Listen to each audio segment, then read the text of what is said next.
નમસ્કાર નમસ્કાર નમસ્કાર નમસ્કાર નમસ્કાર નમસ્કાર વિદ્યાર્થી મિત્રો, કેમ છો? મજામાં? હવે તમને આમ તો થંબનેલ જોઈ અને આ બેકગ્રાઉન્ડમાં જોઈને ખ્યાલ આવી જ ગયો હશે કે 24 કલાકનું સુપર સોલિડ વિતરણ.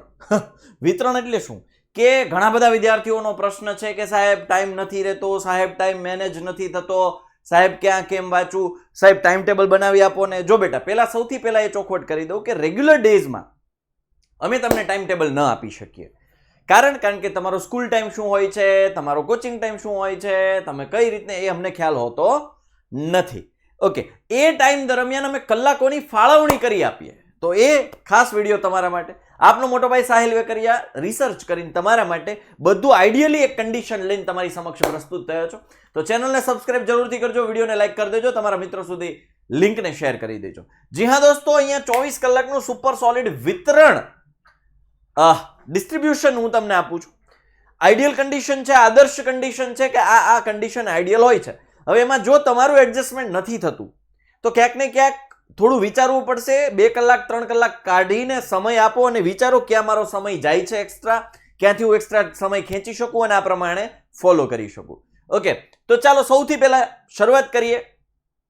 એ છે 7 કલાકની ઊંઘ. જી હા દોસ્તો, 8-8 કલાકની ઊંઘની કોઈ જરૂર નથી. આપણું બોડી 7 કલાકની ઊંઘથી પૂરેપૂરો આરામ મેળવી લે છે. એટલે તમે 11 વાગે સૂતા હોય, સવારે 6 વાગે ઉઠી જાઓ, 10 વાગે સૂતા હોય, સવારે 5 વાગે ઉઠી જાઓ, 7 કલાક ઇનફ છે. કોઈ વધારે સૂતા નહીં ભાઈ. એમાં આળસ વધશે. આળસ વધશે તો તમારું કન્સન્ટ્રેશન ઘટશે, રાઈટ? તો આવી બધી બાબતો છે, એમાં ખાસ ધ્યાન દેવાનું. ઊંઘ 7 કલાક સાયકોલોજીકલી પ્રૂવન છે, બાયોલોજીકલી પણ પ્રૂવન છે. મેન્ટલ જે હેલ્થ છે એને સુધારવાને વ્યવસ્થિત રાખવા માટે 7 કલાક ઇનફ છે. શરીરના આરામ માટે, ફિઝિકલ આરામ માટે પણ 7 કલાક ઇનફ છે. 7 કલાકની ઊંઘ એ ફિક્સ છે. વધારે આરામ લેશો તો નુકસાની તમારી છે, રાઈટ? આ હું તમને બેસ્ટ કન્ડિશન્સ આપી રહ્યો છું. એટલે 7 કલાકની ઊંઘ લેવાની છે. નેક્સ્ટ, 2 કલાક દૈનિક ક્રિયા, એટલે કે શૌચ ક્રિયા હોય, નહાવાની ક્રિયા હોય, રાઈટ? આ 2 કલાકની દૈનિક ક્રિયા છે. ખાવાનું બધું આવી ગયું એમાં. 2 કલાકમાં તમારે બધું ગણી લેવાનું. 2 જ કલાક ફાળવવાની, વધારાનો ખોટો ટાઈમ પાસ કરવાનો નથી. ઓકે, એટલે દૈનિક ક્રિયા માટે મેં 2 કલાક ફાળવી છે ને ઇનફ છે, રાઈટ? પછી જોજો, બહુ શોર્ટમાં હું તમને સમજાવીશ, તમારે એવું લાગે તો લખતા જાજો, રાઈટ? ઓકે, દેન આફ્ટર આવે છે 6 કલાકનો સ્કૂલ ટાઈમ. હવે તમે બપોર પાળી હોય કે સવાર પાળી હોય, 4.5-5 કલાકનો સ્કૂલ ટાઈમ હોય, અડધી કલાક જવા આવવામાં હું ગણી લઉં તો એમ કરતા હું 6 કલાકનો સ્કૂલ ટાઈમ ગણું છું. એટલે 7 ને 2 9 ને 6 15 કલાક થઈ ગઈ. 15 કલાકમાં તમે મુખ્ય 2 કામ કર્યા, એક તો સૂતા ને એક તો સ્કૂલે ગયા, રાઈટ? પાછળ બચ્યા 9 કલાક. આ 9 કલાકનું હવે આપણે જે વિતરણ કરવાનું છે બહુ ધ્યાન દઈને કરવાનું છે. ઓકે, ચાલો. એટલે નેક્સ્ટ એ છે 2 કલાકનું હોમવર્ક. યસ, સ્કૂલનું હોમવર્ક હોય એ 2 કલાક તમારે નિપટાવી લેવાનું છે ને આરામથી પતી જાય. અને જો તમે 2 કલાક સરખી રીતે બેસો, એક ધારું બેસો, તો તમારું 2 કલાકમાં આરામથી હોમવર્ક પૂરું થઈ જાય. શિક્ષકો સ્કૂલમાંથી 2 કલાક કરતા વધારે હોમવર્ક થાય એવું આપતા નથી. આપણે એને ખેંચીને મોડું કરીએ છીએ ને એમાં નુકસાની જાય છે ને એમાં ટાઈમ બચતો નથી, રાઈટ? દેન આફ્ટર 3 કલાક કોચિંગ પ્લસ હોમવર્ક. એટલે કોચિંગમાં તમે જાઓ છો અને પ્લસ હોમવર્ક. જે કોચિંગમાં નથી જતા એના માટે આ 3 કલાક બોનસ 3 કલાક છે. ઓકે, તો આ 3 કલાક કોચિંગ પ્લસ હોમવર્ક, એટલે કોચિંગનું પણ હોમવર્ક હોય એ તમારે નિપટાવી લેવાનું છે 3 કલાકમાં. એની હાવ કોઈ 2 કલાકમાં કોચિંગ હોય, કોઈને 3 કલાક કોચિંગ હોય, તો તમારી એડજસ્ટમેન્ટ ઊંઘમાં, દૈનિક ક્રિયામાંથી 5-10-15 મિનિટ કાઢી લેવાની છે, ઊંઘમાંથી 5-10-15 મિનિટ કાઢીને તમારું એક પોતાનું ટાઈમ ટેબલ બનાવવાનું છે, રાઈટ? ચાલો. દેન આફ્ટર 1 કલાકની ગમતી એક્ટિવિટી, ચાહે તમે રમી લો ગેમ, અડધી પોણી કલાક ગેમ રમી લો, રાઈટ? મ્યુઝિક સાંભળી લો, સાઇટ સીંગ, ધાબે જઈને મસ્ત ટહેલી લો, આમાં 1 કલાક રિફ્રેશમેન્ટ. હવે જે બચે છે,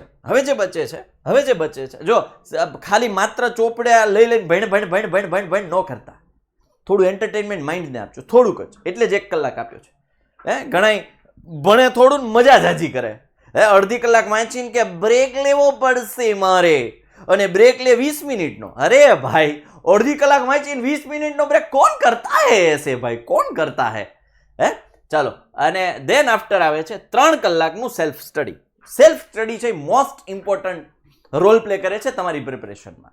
સેલ્ફ સ્ટડીમાં તમારે પ્રિપરેશન કરવાનું, હોમવર્ક નથી કરવાનું, તૈયારી કરવાની છે. દરરોજ જો તમે 3 કલાક સેલ્ફ સ્ટડીને આપો છો, પાકું કરવામાં, લખીને તૈયાર કરવામાં, નોટ્સ બનાવવામાં, દાખલાની પ્રેક્ટિસ કરવામાં, 3 કલાક ડેઈલી 3 કલાક એની હાવ કોઈ પણ ભોગે તમારે આ 3 કલાક આપવાની છે અને આપવાની છે. એક નક્કી કરી લો કે જ્યાં સુધી હું દરરોજ સવારે ઉઠીને 5 મિનિટમાં તમારે ટાર્ગેટ નક્કી કરી લેવાનો કે આજના દિવસમાં હું આ ચેપ્ટર્સ કરીશ, આ વસ્તુ કરીશ, આ તૈયાર કરીશ. સાંજે જો એ પૂરું ન થાય ત્યાં સુધી સુવાનું નથી. આ એક ટેવ પાડી દો. હા, અઘરું છે, કેવું મારે સહેલું લાગે છે, અપનાવવું અઘરું છે, ફોલો કરવું અઘરું છે, અનુસરવું અઘરું છે, આઈ કેન અન્ડરસ્ટેન્ડ. પણ જો આની હેબિટ પડી ગઈ તો લખીને લઈ લો બેટા કે 95% કરતા વધારે માર્ક્સ લાવતા કોઈ નહીં રોકી શકે. હવે જે સમય વધ્યો છે એમાં આપણે પૂરેપૂરું ધ્યાન દેવાની જરૂર છે, પૂરેપૂરી મહેનત કરવાની જરૂર છે. હજુ જો તમે ગાફલતમાં રહ્યા કે હજુ તો ઘણો સમય છે, હજુ લડી લઈશું, હજુ ભેગું કરી લઈશું, તો બેટા એ તમે સપનામાં છો. તમારી એ ભૂલ થાય છે, સૌથી મોટી ભૂલ થાય છે. હવે પ્રોપર ટાઈમનું મેનેજમેન્ટ કરવું પડશે ને કરવું જ પડશે. પ્રોપર પ્રિપરેશન કરવી પડશે ને કરવી જ પડશે. જો તમારા મનમાં એવો ફાંકો હોય, તમારા મનમાં એવી હાવ દેશી ભાષામાં કહો હવા હોય, તો કાઢી નાખજો. કારણ કે આ સમય હવે ક્રુશિયલ ટાઈમ છે મહેનત કરવા માટે. મેં તમને દરરોજની 1 કલાકનું એન્ટરટેનમેન્ટ ઓલરેડી આપી દીધું છે, ટાઈમ ટેબલમાં કલાક ફાળવી દીધી છે. પછી માત્ર મજા કરે રાખશું તો રિઝલ્ટમાં સજા મળશે. યાદ રાખજો આ વાત. ઓકે, 3 કલાકની સેલ્ફ સ્ટડી એટલે આખું જો હું તમને ટાઈમ ટેબલ આપું તો આ આખું ટાઈમ ટેબલ કંઈક આવું છે. 7 કલાકની ઊંઘ, 2 કલાકની દૈનિક ક્રિયા, 6 કલાકનો સ્કૂલ ટાઈમ, 2 કલાકનું હોમવર્ક, 3 કલાકનું કોચિંગ પ્લસ હોમવર્ક, 1 કલાક ગમતી એક્ટિવિટી અને 3 કલાક સેલ્ફ સ્ટડી. હવે આ મેનેજ કરવાનું છે. 7 ને 2 9 ને 6 15 16 17 ને 3 20 ને 1 21 ને 3 24. આટલું 24 કલાકનું ડિસ્ટ્રીબ્યુશન છે. આ 24 કલાકનું સુપર સોલિડ વિતરણ મેં તમને આપ્યું છે. વધારે સમય નહીં લઉં, માત્ર તમને જગાડવા માટે આવ્યો છું. જાગી જજો, ટાઈમ છે. પછી એક વખત જો સમય જતો રહ્યો પછી પછતાવા સિવાય હાથમાં કંઈ નહીં આવે. આ સાથે આપનો મોટો ભાઈ, આપનો શુભ ચિંતક રજા લઈ રહ્યો છું. ફરી પાછા મળીશું કોઈ ટોપિક સાથે. Bye, take care. જય હિન્દ, જય ભારત, ભારત માતા કી જય, વંદે માતરમ, જય જય ગરવી ગુજરાત, જય ગણી.